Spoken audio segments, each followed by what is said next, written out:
How does it feel, Mother? She didn't expect an answer. Conscious of the impatient shadows bunching against the window, she pulled a turnip from her pocket.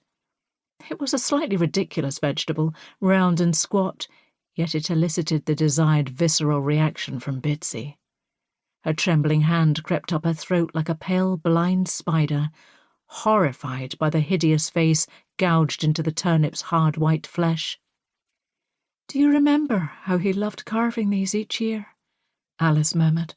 "He was an innocent, a true innocent, and you were so cruel to him." She placed the turnip on the table where her mother could see it. "We should have stopped you. I should have stopped you." "Took Red," Bitsy snarled. "You can't know that, no matter how much you want it to be him. And maybe he did, but he's beyond your control now." Bitsy grunted, cold, indifferent, pitiless once more. She eyed the glass hopefully. Alice caught the glance. "No water for you today, but perhaps you'd like some tea?" She nodded at the teacup sitting on the trolley. It had stood there for 3 weeks. The liquid almost evaporated except for a thick, slimy layer of scum at the bottom. Bitsy's growl of thwarted fury was wet, phlegmy, and turned into a weak cough.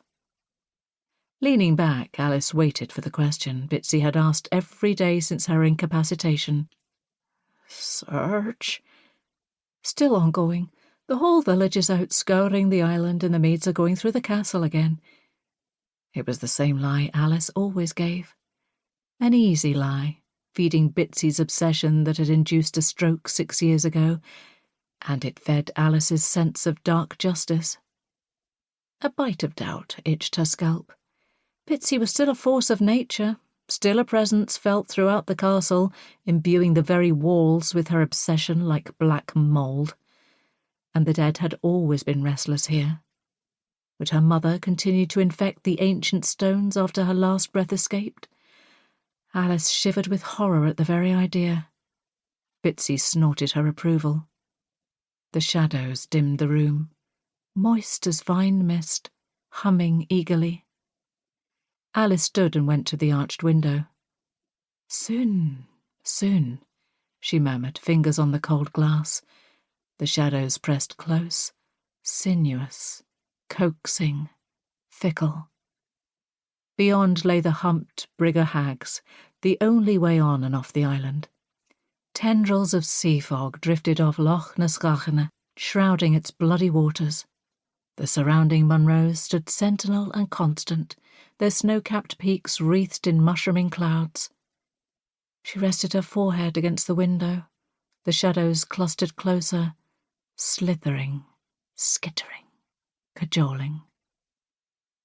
How many times had she watched the bridge with desperate longing, but been too scared, too indoctrinated to escape her false illusion of safety on the island?